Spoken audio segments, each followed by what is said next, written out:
యేసు ప్రభు వారి గురించి లేఖనం ఏం చెప్తుందంటే, మీరు పాత నిబంధన చూసినా క్రొత్త నిబంధన చూసినా ఆయన సర్వాధికారి అయిన దేవుడు అని మనకి ప్రస్ఫుటంగా అర్థమైద్ది.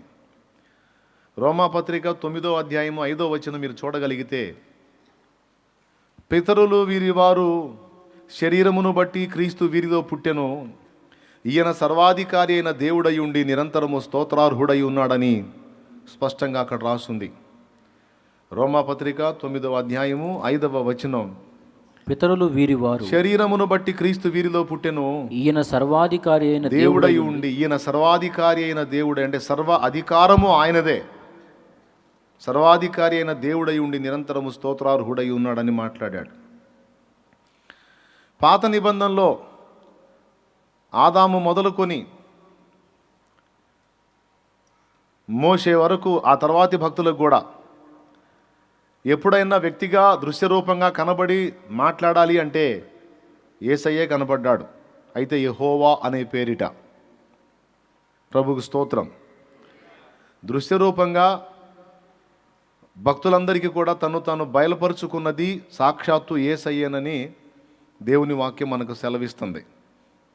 అయితే కొన్నిసార్లు తండ్రి కూడా తన వాక్కును తెలియజేయటం, పరిశుద్ధాత్మ కూడా తన క్రియను జరిగించటం అనేది లేఖనంలో పాత నిబంధనలో మనకు కనపడిద్ది. ఎక్కువ శాతం భక్తులకు తాను ప్రత్యక్షపరుచుకుంది మాత్రం యేసయ్య. దృశ్యరూపంగా వ్యక్తిగా కనిపించింది ఆయనే. ఆదాం దగ్గరికి చల్లని పూట వచ్చింది ఆయనే. అబ్రహాముకి యెహోవా వాక్యము ప్రత్యక్షమయ్యను. చూస్తారా, ఆదికాండం 15వ అధ్యాయం 1వ వచనం చూడు. ఇవి జరిగిన తరువాత యెహోవా వాక్యము అబ్రహామునకు దర్శనమందు వచ్చి, చూసారా, యెహోవా వాక్యమట దర్శనమందు అంటే ఏంది? అక్షరాలు కనపడి ఉంటాయా? వ్యక్తి కనపడి ఉంటాడా? దర్శనంలో అక్షరాలు కనపడి ఉంటాయా లేకపోతే పర్సన్ కనపడి ఉంటాడా అని మనం ఆలోచిస్తే పర్సనే. ఎందుకంటే చూడండి అక్కడ ఏమంటాడు, యెహోవా వాక్యము అబ్రహాముకు దర్శనమందు తేటగా కనపడి, అబ్రామా, నేను నీకు కేడెము, నీ బహుమానం అత్యధికమగునని మాట్లాడాడట. దేవునికి స్తోత్రం. ఏమన్నాడు? అబ్రహామా, నేను నీకు కేడెము, నీ బహుమానము అత్యధికమగును. అంటే దర్శనమందు ఎవరు కనపడ్డారన్నాడు? అక్షరాలా లేకపోతే వ్యక్తే? ఒక వ్యక్తి కనపడ్డాడు. ఆ వ్యక్తి పేరు యెహోవా వాక్యమట. Praise the lord. ఆయనే 17లో మళ్ళా కనపడి, అబ్రామా, నేను సర్వశక్తి గల దేవుడను, నా సన్నిధిని నడుచుచు నిందారహితుడవై ఉండనే మాట మాట్లాడాడు. అబ్రామా, నేను సర్వశక్తి గల దేవుడను. దేవునికి స్తోత్రం. సో పాత నిబంధనలో యేసు సర్వశక్తి గల దేవుడుగా కనపడుతున్నాడు, సర్వాధికారిగా కనపడుతున్నాడు. క్రొత్త నిబంధనలో కూడా రోమాపత్రిక 9:5లో ఆయన సర్వాధికారి అయిన దేవుడై ఉండి నిరంతరం స్తోత్రార్హుడై ఉన్నాడని ఉంది. ఫిలిప్పీ పత్రిక 2వ అధ్యాయంలో మీరు చూడగలిగితే 5వ వచనంలో, క్రీస్తు యేసునకు కలిగిన ఈ మనస్సు మీరును కలిగి ఉండండి. ఆయన దేవుని స్వరూపము కలిగిన వాడై ఉండి, దేవుని స్వరూపం కలిగిన వాడై ఉండి దేవునితో సమానముగా ఉండుట విడిచిపెట్టకూడని భాగ్యమని. అది లెక్క. దేవుడు అంటే తండ్రి అనుకుందాం. తండ్రితో సమానముగా ఉండుట అంటే ఈక్వల్ పొజిషన్, సమానముగా ఉండుట విడిచిపెట్టకూడని భాగ్యమని ఎంచుకొనలేదు గాని మనుషుల పోలికగా పుట్టి మన కోసం, దాసుని స్వరూపమును ధరించుకొని మన కోసం తన్ను తానే రిక్తునిగా చేసుకుని, అంటే ఆ సర్వాధికారం, ఆ ఆధిక్యత, ఆ అంతస్తు మొత్తం వదిలేసుకొని ఒక సామాన్య మానవుడిగా, ఒక బీదవాడైన మనుషుడిగా భూమి మీదకి వచ్చాడు. ఎంత బీదవాడు అంటే కనీసం ఆయన తల్లి ఆయన్ని కంటానికి సరైన గృహం లేదు. పుట్టిన పసికందుని పశువుల తొట్టెలో పరుండబెట్టే పరిస్థితి. రాజప్రాసాదాల్లో పుట్టలేదు, అంతఃపురాల్లో అంతకన్నా పుట్టలేదు. చాలామంది యూదులు అక్కడే తిరకాసుబడింది. ఆఖరికి తూర్పు దేశపు జ్ఞానులు సైతం అక్కడే తిరకాసుబడింది. వాళ్ళు అప్పటిదాకా నక్షత్రాన్ని ఫాలో అవుతా వచ్చి యూదా దేశానికి వచ్చిన తర్వాత వాళ్ళు మానవ సంబంధంగా ఆలోచించారు. మనకు అందిన ప్రత్యక్షత ప్రకారం, మనకు రాయబడిన లేఖనాల ప్రకారం యూదుల రాజు పుడతాడు, ఆయన లోకరక్షకుడు అని రాయబడి ఉంది. గనుక యూదుల రాజు ఎక్కడ పుడతాడు? అంతఃపురంలో పుడతాడు. కాబట్టి ఇప్పుడు యూదా దేశానికి వచ్చాం కనుక ఇప్పుడు నేరుగా మనం యాడికి పోవాలంటే రాజు దగ్గరికి పోవాలి, ఎందుకంటే వాళ్ళ ఇంట్లో అబ్బాయి పుట్టుంటాడని వీళ్ళు అనుకున్నారు. ఎందుకంటే యూదుల రాజు పుడతాడంటే రాజు రాజప్రసాదంలో పుడతాడు, అంతఃపురంలో పుడతాడని కదా అనుకుంటారు. తీరా అక్కడికి పోయిన తర్వాత హేరోదు ఆశ్చర్యపోయి, రాజుని నేను, యూదుల రాజు ఇంకొకడెవడు అని ఆలోచించి వాడు కుయ్యి నక్కలాంటి వాడు వెంటనే తేరుకొని, జ్ఞానులారా, చాలా దూరం నుంచి వచ్చినట్టున్నారు, మీరు చాలా కష్టపడి ప్రయాణం చేసి, మీరు ఇక్కడైతే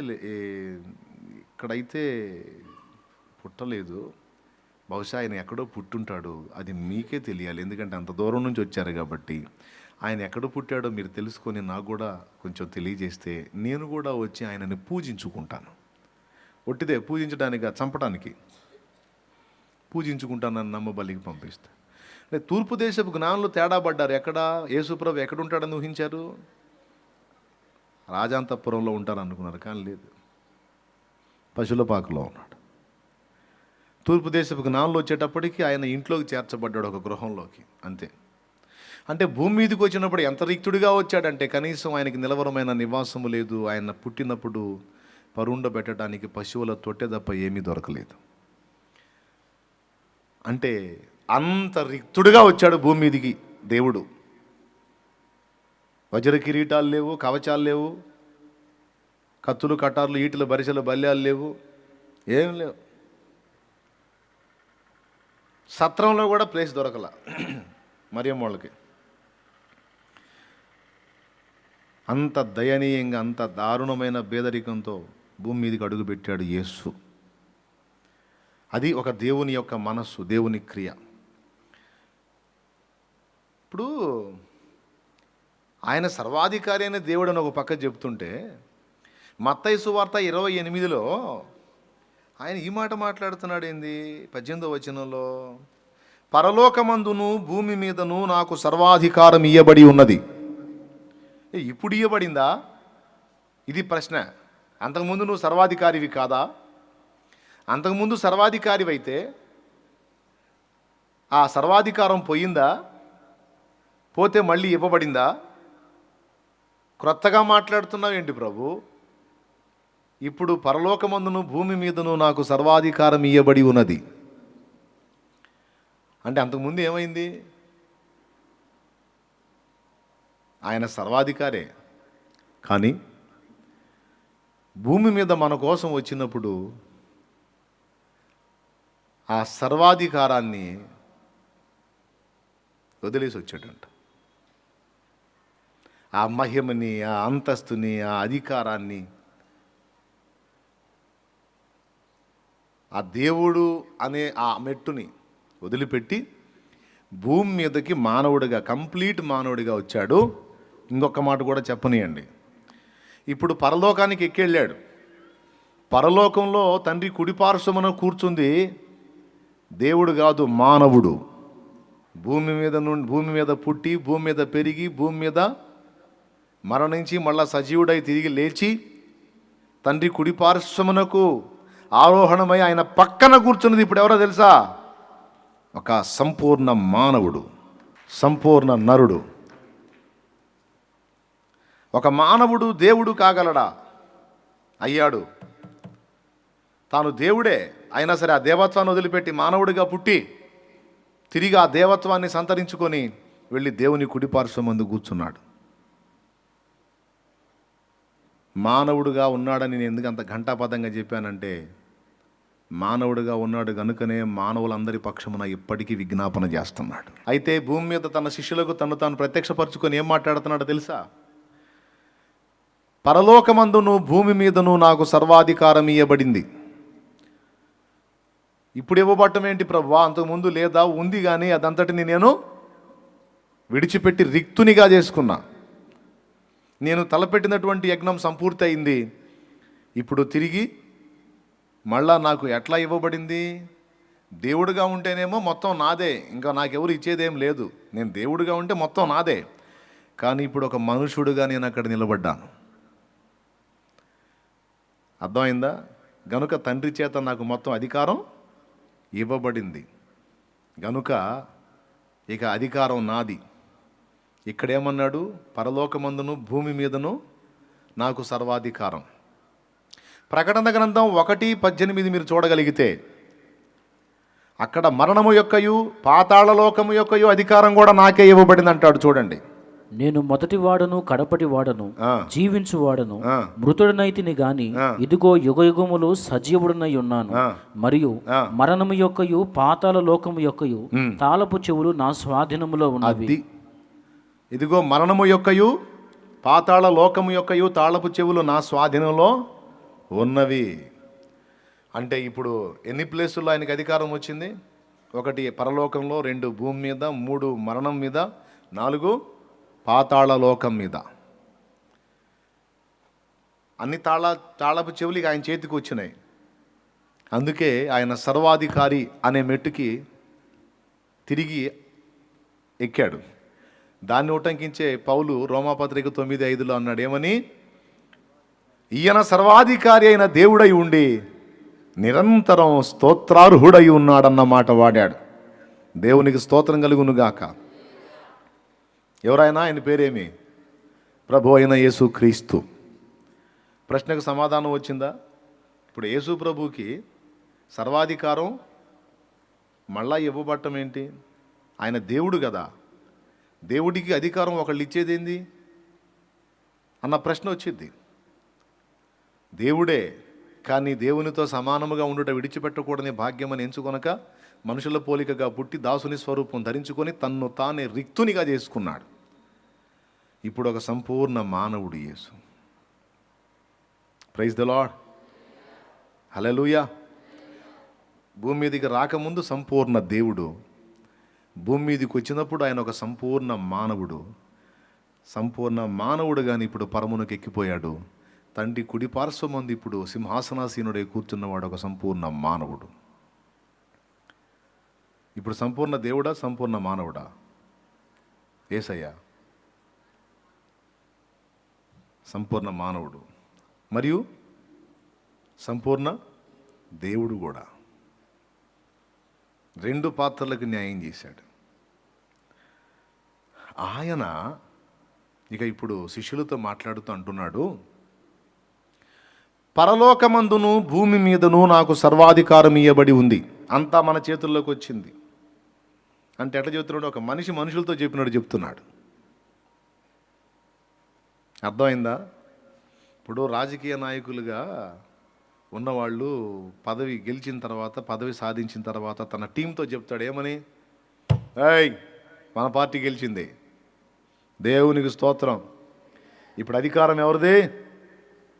మనది, మన పార్టీది. ఇక మనకు ఎదురు లేదు, ఎల్ అంటుంటారు కదా. అప్పుడే ఇక సంబరాలు చేసుకునేది, మా పార్టీ గెలిచిందని పటాకులు పేల్చి రాజకీయ నాయకులు టీం. అట్లాగే ఇప్పుడు శిష్యులు చెప్తున్నాడు, ఏమని? భూమి మీదకి వచ్చి సిలువలో మానవ పాప పరిహారార్థమై ప్రాణం పెట్టి సమాధి చేయబడి 3వ నాడు తిరిగి లేచి కొద్ది దినాలు కనబడి వాళ్ళని సెటరైట్ చేసి ఆయన వెళ్ళబోయేటప్పుడు చెప్తున్నాడు, నీకు తెలుసా అధికారం అందే. ఇప్పటిదాకా పరలోకంలో ఓకే, కానీ భూమి మీద సైతానుగాడి పెత్తనం. వాడు దేన్ని ఆధారం చేసుకుని ఏలాడు? పాపాన్ని ఆధారం చేసుకొని మానవ జాతి మొత్తాన్ని ఏలాడు. అసలు భూమి మీద మొదటి పెత్తనం మానవుడిది. హలో, భూమికి మొదటి రాజు ఎవరో తెలుసా? మానవుడు. ఆదికాండం 1:26 మనము మన స్వరూపమందు మన పోలిక చొప్పున నరులను చేయుదుము, వారు ఆకాశ పక్షులను, సముద్రపు చేపలను, పశువులను, సమస్త భూమిని, భూమి మీద ప్రాకు ప్రతి జంతువును ఏలుదురుగా కని పలికెను. దేవునికి స్తోత్రం కలుగును గాక. మొట్టమొదటి రాజు మానవుడు, కానీ ఆ మానవుణ్ణి మోసగించి 2వ రాజు ఎవరయ్యారు? అపవాది లేక సాతాను. వాడి చేతిలో బందీలం అయిపోయాం. వాడికి ఎటు ఆడిస్తే అటు ఆడుతా ఉన్న పరిస్థితి. కాబట్టే వాడేమన్నాడు యేసు ప్రభుతో 40 దినాలు ఆయన ఉపవాసంలో ఉన్నప్పుడు వాడు ఆయన దగ్గరకు వచ్చి, యేసు ఒక్కసారి నా కాలు మొక్కు, ఈ లోక రాజ్యములు వాటి మహిమ మొత్తం నీకు ఇస్తా అన్నాడు. వాడేవాడు ఇవ్వటానికి? అక్కడ వాడు చెప్తాడు, ఇదంతయు నాకు అప్పగింపబడి ఉన్నది. ఎవరు అప్పగించారు నీకు? మొదటి రాజు, భూమండలానికి మొదటి రాజు అయిన ఆదామే నాకు అప్పగించాడు. ఇప్పుడు భూమి మీద పెత్తనం ఎవరిదయింది? యేసయ్య ప్రాణం పెట్టక మునుపు శత్రువైన అపవాదిదయింది. దేన్ని ఆధారం చేసుకొని వాడు ఏలాడు? మానవుడి యొక్క పాపాన్ని ఆధారం చేసుకొని ఏలాడు. ఇప్పుడు కల్వరి శిలువలో యేసు ప్రభు ప్రాణత్యాగం ద్వారా ఏం చేశాడు? పాపమును నాశనం చేశాడు. అంటే ఇది ఎలా చెప్పొచ్చు అంటే, ఎలుగుబంటి ఉంది కదా, ఎలుగుబంటి అప్పుడప్పుడు మన ఇళ్ళ మధ్యకు వచ్చిద్ది. ఒకడు దాన్ని ముక్కుకి ఒక రింగ్ వేసి చేతిలో తాడు పట్టుకొని తీసుకొస్తాడు దాన్ని. ఎలుగుబంటుని తెలుసా మీకు? చూసారా మీరు? చూసిన వాళ్ళు చేతులు ఎత్తండి. అయ్య బాబు, చాలామంది చూశారు. ఆ రింగ్ ఉంది కదా, మామూలుగా ఎలుగుబంటి మహా క్రూర జంతువు. కొడితే మళ్ళీ మెదడు బయటికి రావాల్సిందే. అంత ఈ వేలంత ఉంటుంది, ఒక్కొక్క గోరు ఇంకా పెచ్చే ఉంటుంది. ఈ డిప్ప మీద కొట్టిందని ఇంతవరకు ఊడి రావాల్సిందే. అంత డేంజర్ జంతువు అది. అలాంటి దాన్ని ముక్కుకు రింగ్ వేసి తాడు పట్టి కుక్క పిల్లని తీసుకొచ్చినట్టు తీసుకొస్తాడు.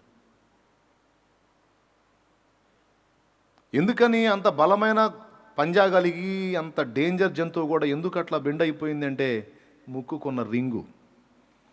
దాన్ని ముక్కు భాగం చాలా సెన్సిటివ్. దానికి ఇంత నొప్పి వచ్చినా తట్టుకోలేదు అది. ఆ ముక్కుకి వేస్తాడు రింగు, ఒక స్టీల్ రింగ్. అది ఏదన్నా గుర్రు అందనుకో లాగుతాడు. లాగినప్పుడు ఇక అది రెండు కాళ్ళ మీద అంటే లేచిది, కూర్చో అంటే కూర్చుంటుంది.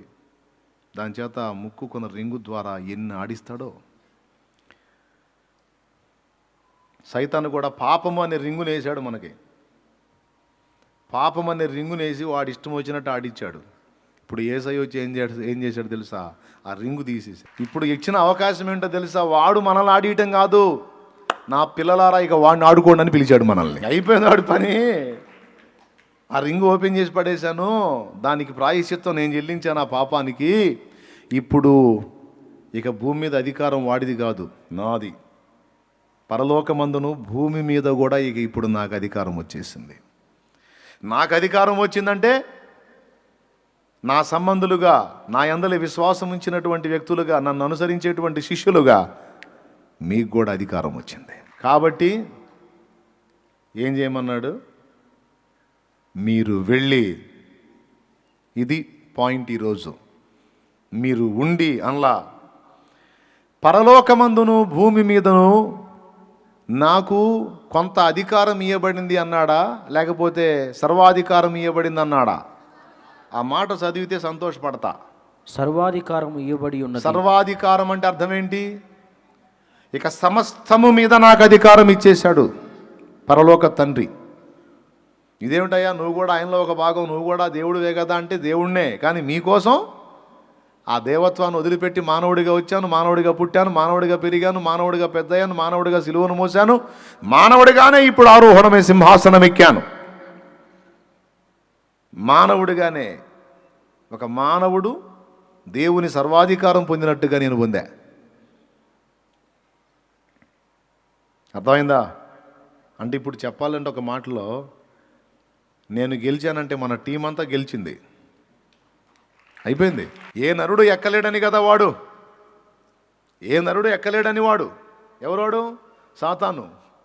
ఏ నరుడు ఎక్కకపోవడం ఏమిట్రా? అవసరమైతే నేనే నరుడుగా వస్తా, నేనే పూర్తి మానవుడిగా వస్తా, ఏ మహిమ ధరించుకోకుండా వస్తా, ఏ శక్తులు లేకుండా వస్తా, ఒక మానవుడిలాగే ప్రార్థన చేస్తా, ఒక మానవుడిలాగే పరిచర్య చేస్తా, ఒక మానవుడిలాగే ప్రార్థించి తండ్రి యొద్ద నుండి పొందుకుంటా, ఒక మానవుడిలాగానే సంపూర్ణ సిద్ధి పొంది సింహాసనం ఎక్కుతా. ఛాలెంజ్. చేశాడా లేదా? పని చేశాడా లేదా? మామూలుగా ఒక రేంజ్లో చేశాడు ఆయన. ఇప్పుడు అంటున్నాడు ఇక ఏమని, ఒక మానవుడిగానే మీ అందరి పక్షంగా నేనున్నా. అంతేకాదు, మీ అనుభవాలన్నీ నేను పొందున్నాను కనుక మీ బలహీనతలన్నీ నాకు తెలుసు. మీరు శోధించబడుతున్నారంటే మీకంటే ముందు భూమి మీద నేను ఆ శోధనలు ఎదుర్కొన్నాను కనుక నేనే మిమ్మల్ని అర్థం చేసుకోగలను.